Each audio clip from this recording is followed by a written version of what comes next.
CMR shopping mall Dasara ధమాకా offers అద్భుతమైన offers తో పాటు అబ్బురుపరిచే స్పాట్ గిఫ్ట్స్. ఎన్ని సంవత్సరాలు స్ట్రగుల్ చేశారు ఇంట్లో ఒప్పించడానికి? ఇంట్లో ఒప్పించడానికి మా డాడీకి తెలియకుండా నేను చాలా ఫిల్మ్స్ చేసేసాను. ఇంతకు అంకుల్కి ఎప్పుడు తెలిసింది?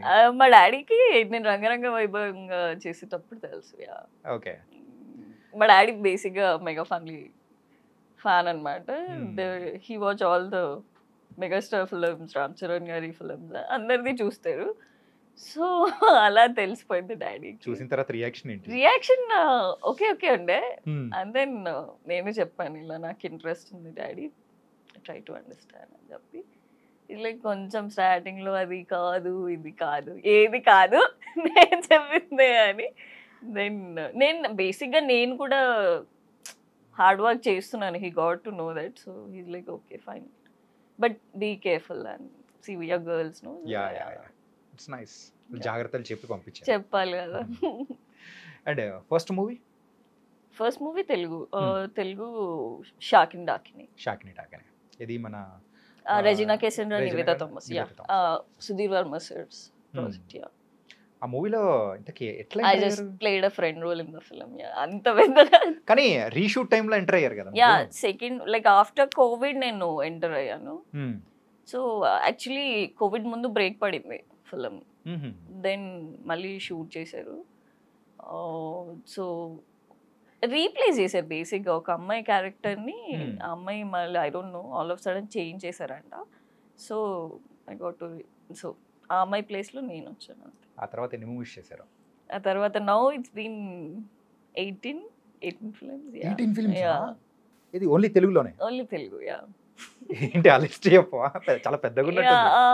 The first film is Shakini Dakini and then I have done Swathi Muthyam, Rangaranga Vaibhavanga, Ravanasura, Raviteja సార్ది. యాక్చువల్లీ షాకిని డాకినిలో చూసే రావణాసురలో పెట్టుకున్నాను బేసిక్. అండ్ దెన్ మంటూ చేశాను నెగటివ్. దాని గురించి మాట్లాడతా. నేను ఆ టైంలో చాలా ట్రోల్ అయ్యాను కూడా. కాదు, హర్ష గారు చనిపోవడానికి మీరే రీజన్ అవ్వడం నిజంగా చాలా బాగా. నేను రీజన్ కాదు, మీరేమైనా కాదు, క్యారెక్టర్ చేసింది మీరే కదా. Yeah but it's in the script no. So based on script I have to do it. మరి అంత నెగటివ్ లో కూడా చంపేస్తారా అండి అబ్బాయిల్ని? ఏమో అండి, నేను అందరూ ఈ అమ్మాయి నెగటివ్ లుక్స్ లోనే బాగుంటుంది అంటారు. అవునా, ఓకే అనుకుంటే నేను కూడా అక్కడ నిరూపించారేమో మెంటూలో. నాకు క్యారెక్టర్ చాలా నచ్చింది బేసిక్గా. So we have to do different characters కదా, మనం ఒక్కదానికి స్టిక్ అవ్వడానికి లేదు. సో ఇంతకు ఏమవుదామని ఇండస్ట్రీలోకి వచ్చారు అసలు? Versatile actor. నాకు నేను ఇదైపోతా అదైపోతా అని చెప్పాను కానీ వర్స్టైల్ యాక్టర్. రియాలిటీ ఎప్పుడు చెక్ చేసుకోవాలి కాబట్టి. ఎస్. అండ్ సో ఇండస్ట్రీలోకి అడుగు పెట్టిన తర్వాత అసలు అనిపిస్తుంది కదా, అరే దిస్ ఈస్ అనుకున్నంత ఈజీ కాదురా భయ్, మనకు లోపలికి వచ్చిన తర్వాత ఇంత స్ట్రగుల్స్ ఉంటుంది, ఇలాంటివి ఫేస్ చేయాలని చెప్పేసి. అలాంటిది ఏమైనా ఫేస్ చేశారా? స్ట్రగుల్స్ అంటే see every journey is difficult. So but కానీ ఎండ్ ఆఫ్ ద డే మనల్ని మనం నమ్మాలి. అందరూ అన్నీ పెడుతూ ఉంటారు మన మీద. I'm like okay bro,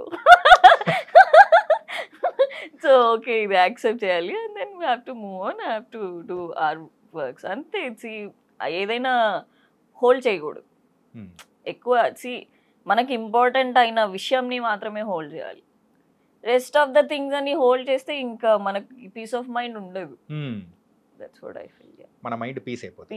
piece అయిపోతుంది. సో అలా కాకుండా స్టేబుల్గా ఉండి చేసుకోవాలి. ఓకే. అంటే ప్రీవియస్ గా ఉన్న ప్రసన్నకి అదే ప్రసన్నకి సారాకి ఏంటి డిఫరెన్స్ ఏంటి అసలు? ఇండస్ట్రీలోకి రాకముందు ఇండస్ట్రీలోకి వచ్చిన Prasanna is like sweet, naive, silent, ఏం చెప్తారు, చాలా నైవ్. అసలు నేను ఇంట్లో అసలు ఇలా తల కూడా ఎత్తి మాట్లాడాను. అంటే మీ రియల్ లైఫ్ క్యారెక్టరైజేషన్ పరదాలో చూపించినట్టు ఉంటుంది. ఇది ఒక్కట్లేదు, ఆ పరదా ఒక్కట్లేదు. లేదు, అది కూడా ఉండేదేమో బయట, మేబీ హార్ట్ కు ఉండేదేమో. హార్ట్కి ఓకే, బట్ ఫిజికల్గా బయట కనిపించేటప్పుడు మాత్రం ఉండేది కాదు. ఓకే. బట్ కానీ ఇండస్ట్రీకి వచ్చాక we learn so many things here. So అంటే చాలా థింగ్స్ మనం నాలెడ్జ్ అంటే ఇక్కడ గ్రో అవ్వడంలో మనకు చాలా తెలుస్తాయి. బేసిక్గా సొసైటీ అండ్ లైఫ్ రియాలిటీ మనకు అర్థమవుతుంది. సో పరదపోతుంది. సో యా అలా ఎగిరిపోయింది మనకు తెలియకుండానే ఎగిరిపోతుంది. ఓకే. అంటే ఒక పెద్ద మూవీలో ఏదైనా ఆఫర్ వచ్చి సో అది చేయలేకపోయిన సందర్భాలు ఏదైనా ఉందా? అంటే ఒక రికగ్నేషన్ వచ్చేది, ఒక హిట్ మూవీలో చిన్న క్యారెక్టర్ చేసినా కానీ మనకు డిఫరెంట్ వైబ్ వస్తుంది, సో డిఫరెంట్గా ఉంటుంది కదా, అలాంటిది. బేసిక్గా నేను ఒకటి నమ్ముతాను, పెద్ద మూవీలో వచ్చింది. బేసిక్గా నేను చేశాను కూడా, ఆ మూవీ ఎడిట్ చేశారు. ఏ మూవీ చెప్పొచ్చు కదా? Game changer. Yeah, I work for game changer as well. So but కానీ ఎడిట్లో పోయింది.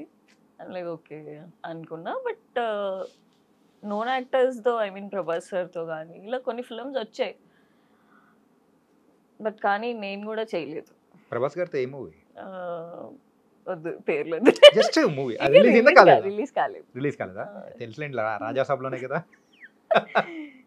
సో రాజాసాబ్లో యా, రాజాసాబ్లో ఏంట్రా అంటే ఒక క్యారెక్టర్ వచ్చింది కానీ I don't want to play that character. Okay. See Prabhas అని చూస్తారు కానీ నన్ను ఎందుకు చూస్తారు? Very serious. అవునా కదా?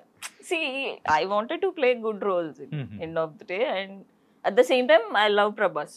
ప్రభాస్ సార్ అంటే ఎవరికి నచ్చదు? See we all love Prabhas sir. So కానీ అట్ ద సేమ్ టైం ఇష్టం వేరు, మన మీద, ఐ మీన్ మన మీద మనం కాన్సన్ట్రేటెడ్గా ఉండడం వేరు. సో యా, అలా చూసుకుంటే నేను కొంచెం చేయాలి అనుకోలేదు, సో చేయలేదు. రవితేజ గారితో ఎలా ఉంది? రవితేజ గారితో మూవీ యాక్ట్ చేశారు కదా. విత్ రవితేజ సార్, యా, అవన్నీ ఒక ఎక్స్పీరియన్స్.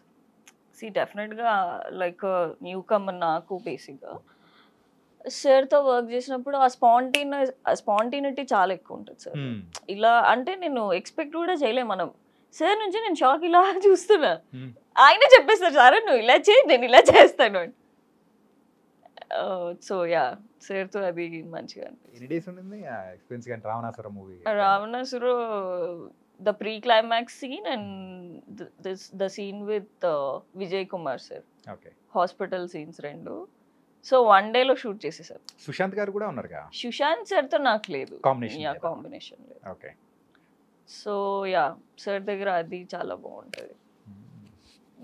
సార్ డెఫినెట్గా ఒక ఎక్స్పీరియన్స్ సార్తో వచ్చి. కానీ అలాంటి వాళ్ళతో యాక్ట్ చేసేటప్పుడు మనం ఎంతో నేర్చుకొని, లైక్ అబ్జర్వ్ చేస్తేనే మనకు చాలా విషయాలు అర్థమైపోతాయి. ఆ రోజు ఐ ఫెల్ లైక్ బేసిక్గా షార్ట్ బాగా వచ్చింది, ఐఎమ్ కన్ఫ్యూజ్డ్ అసలు వచ్చిందా లేదా అని. మా డైరెక్టర్ సార్ది, సుధీర్ సార్ది, సార్కి బాగుందని నచ్చలేదు, నాకు అర్థం కాలేదు. సార్ ఇలా మానిటర్ చూసి ఓ అన్నారు. ఓకే, ఇప్పుడు ఏంటి ఇది నచ్చలేదా నచ్చిందా అని నేను అడిగితే ఇక్కడ నుంచి ఒక ఎక్స్ప్రెషన్ ఉంది, ఇక్కడ నుంచి ఒక ఎక్స్ప్రెషన్. ఓకే, నేనే అర్థం చేసుకో, ఓకే నచ్చిందేమో అనుకోండి. ఓకే, నైస్, డిఫరెంట్ ఎక్స్పీరియన్స్, చాలా బాగుంది. లైక్ నా ఫిల్మ్స్ అన్నీ ఒక different experience for me. Okay. ఈ 4 years లో 18 movies, it's not an small number. Full too బిజీయా? దిష్టి తగులు. అమ్మ బాబాయ్, అందుకేనే ఇప్పుడు సౌండ్ కూడా వచ్చింది. సౌండ్ కూడా వచ్చింది గట్టిగా. ఓకే. అండ్ ఈ దిష్టి పెట్టకండి, నెక్స్ట్ టైం ఇంటర్వ్యూ పిలిచే టైం కల్లా 48 చేద్దామా? అండ్ ఒక అమ్మాయి మూవీస్లో యాక్ట్ చేస్తూ బాగుంది అనేటప్పటికీ అవర్స్లీ చూసే వాళ్ళు ఎవరైనా కానీ చిన్న మూవీస్ అయినా కానీ ఒక మోస్తరు మూవీస్లలో హీరోయిన్గా అడుగుతూ ఉంటారు. మరి అలాంటి ఆపర్చునిటీస్ ఏదైనా వచ్చాయి? But I always wanted to, అంటే డిఫరెంట్ రోల్స్, డిఫరెంట్ క్యారెక్టరైజేషన్స్ చేయాలి అన్నది నా point. I don't want to stick that glamorous roles అనేది నా ఫీలింగ్. సో అండ్ ఇప్పుడు ఇన్ఫ్లుయెన్సర్స్ వచ్చేసారు, సో వాళ్ళు అదొకటి నడుస్తుంది అనమాట. అంటే ఇన్ఫ్లుయెన్సర్స్ ఏంటి ప్రాబ్లం? ప్రాబ్లం లేదు, I'm not saying that it's a problem. But కానీ టాలెంటెడ్ వన్స్ని పిక్ చేస్తలేదు అనేది నా పాయింట్. ఓకే, ఎక్కడైనా ఎలాంటిది ఏదైనా సందర్భం? అంటే సందర్భం ఏం లేదు కానీ I have seen lot of people ఎందుకు అంటే I know few known actors like ప్రాపర్గా వాళ్ళు చేసినారు. సో నేను అడిగా ఎందుకు రీప్లేస్ చేశారంటే she have some huge followers. అవునా, ఓకే. అంటే ఇప్పుడు టాలెంట్ కంటే ఫాలోవర్స్ మీదే ఎక్కువ బేసిక్గా అడిగినా కూడా ఎప్పుడైనా క్యారెక్టర్స్ ఓకే అయ్యి చూసింగ్ కానీ లేకపోతే ఫిల్మ్స్ ఓకే అయ్యి చేస్తే కూడా దే విల్ లైక్ మీకు ఫాలోవర్స్ ఎంత ఉన్నారు అని అడుగుతారు. Followers different. ఇప్పుడు నేను రీల్స్ చేయనండి టు బీ ఫ్రాంక్.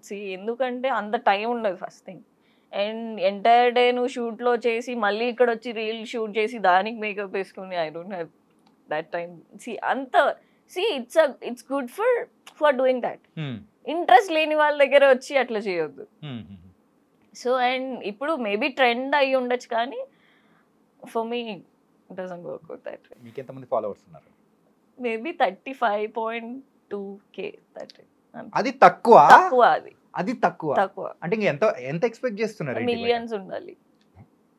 అమ్మ బాబు, అక్కడ ఏంటి బయట కో డైరెక్టర్స్ కానీ లేకపోతే వీళ్ళు అడగడం అదే అడుగుతారు. ఫస్ట్ వాళ్ళు అడిగే క్వశ్చన్ అది, మీకు ఇంతమంది ఫాలోవర్స్ ఉన్నారు.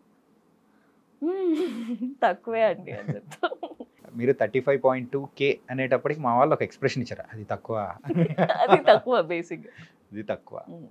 అదే తక్కువ అనుకుంటే 10K ఉండే వాళ్ళ పరిస్థితి ఏంది? 7K పీస్ఫుల్ కిడ్స్ వాళ్ళు. పీస్ఫుల్ వాళ్ళది లైఫ్. ఓకే, అది అక్కడ తెలిసిపోతుంది కదా వాళ్ళు దాని మీద బేస్ అవ్వట్లేదు అని.